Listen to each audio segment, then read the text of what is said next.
team is fired up, motivated, and quite frankly, pretty stacked. 23 Atlanta Falcons rookies arrived at the facility today expecting nothing but camp. Instead, they were blindsided by 23 Galvanized reporters and pushed to talk about anything but football. I'm Alonzo, and today I got deep with Coin Dang. Just .05 points kept LSU from beating Kentucky tonight, and the loss didn't come without controversy caused by this beam right here. Bryce, I'm going to get your initial reaction to these stats here. You're looking at them the same as I am. Your total, 39 points, 10 rebounds, 2 blocks, 1 steal, and 1 assist. What's your thought? And you said the third quarter. You had 35 points in the third quarter alone. Just letting you know. Yeah, look at that reaction. No, but, it's senior night. You guys come out with a beautiful win. What was the biggest factor into tonight's win? You guys have beat Mount Carmel twice this season, but it's a rivalry game. Maybe the biggest rivalry in New Orleans volleyball. They are never to be taken lightly. What needs to happen on the court tonight for you guys to get another win?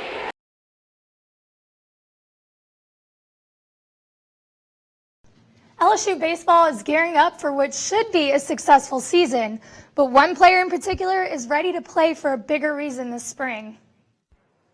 Mikal Hilliard is a pitcher on the LSU baseball team trying to leave his last mark.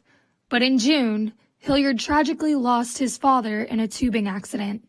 It broke us, Keith Hilliard was Mikal's biggest supporter and hardest critic. Sometimes a bit tough on his son, Keith stayed on top of Mikal to make sure he was giving his all of the time. Though Mikal receives encouragement from many people, nobody could quite inspire him the way his dad could. He had different ways of tapping into my mental and helping me be more focused on the mound and push harder. One of the things he would say is be a bulldog on the mound. Mikal was reminded of this bulldog mentality in last season's Super Regionals. In a stadium full of chaos and pressure, the pitcher caught a glimpse of one person who could silence the noise. I just look up at my dad and I see his face and everything, everything's settled. I felt so confident on the mound after that. And,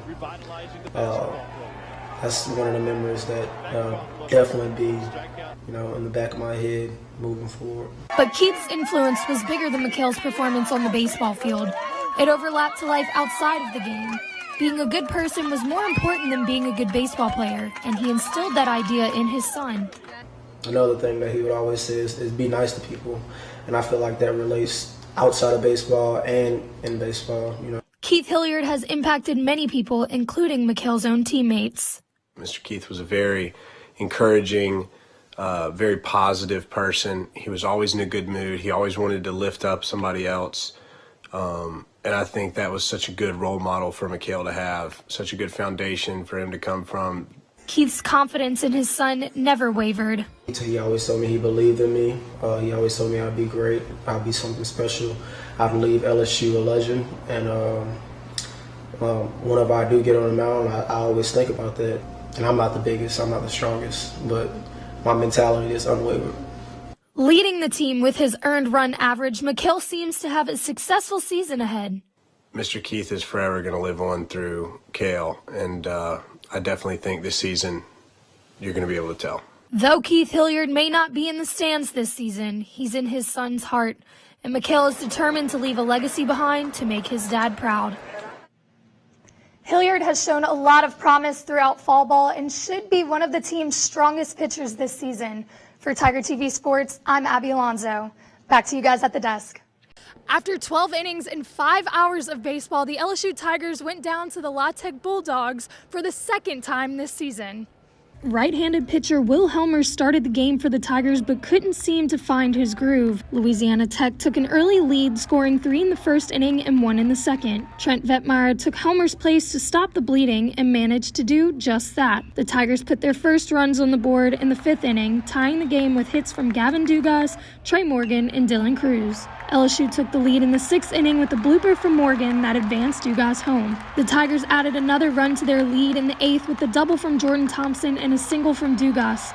But Tech responded in the top of the 9th to tie the game and head into extra innings. Tied 6-6, Tech managed to scrape together a run in the 12th inning, and the Tigers weren't able to answer. Yeah, it's proud of the players for coming back, digging ourselves a 4-0 hole. That was great. Trent Vetmeyer, Cale Lansville, and Paul Gervais came through impressively as relief pitchers to limit Tech to 1 unearned run and no hits, and racked up 13 strikeouts in 7 innings. And some guys came through tonight, in a big way. Like I said, it was great to see that out of Trent. It was great to see that out of Cale.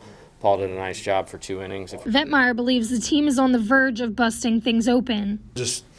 We need one thing. I feel like it's one little, and I don't know what, we can't figure out what it is, but I feel like once that one thing clicks, y'all are going to see a totally different side of us that you've never really seen before.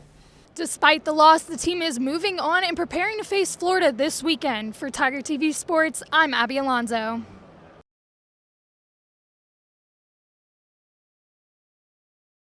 He looked a little uncomfortable, but I mean, first game of the season, Sure. That's to be expected. You've got to build that chemistry, and you don't just do that through practice. You do it through games because you're seeing different pressure than what you see in practice.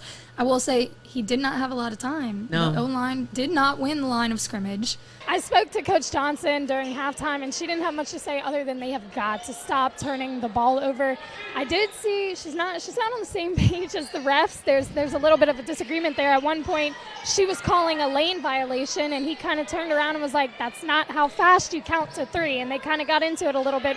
But she said her team has got to be more aggressive and stop turning the ball over. Back to you guys. They completely turned this game around. They now lead 36-29. We've seen 2 touchdowns, a turnover, and some incredible defense. Acadiana, on the other hand, looks a little bit tired. A night game, I can't think of many things that beat a night game in Death Valley, and I don't know if you knew this, but 33 years ago, almost to the day, we played Auburn, and a small earthquake was caused because of the crowd noise, so maybe we can do that again tonight.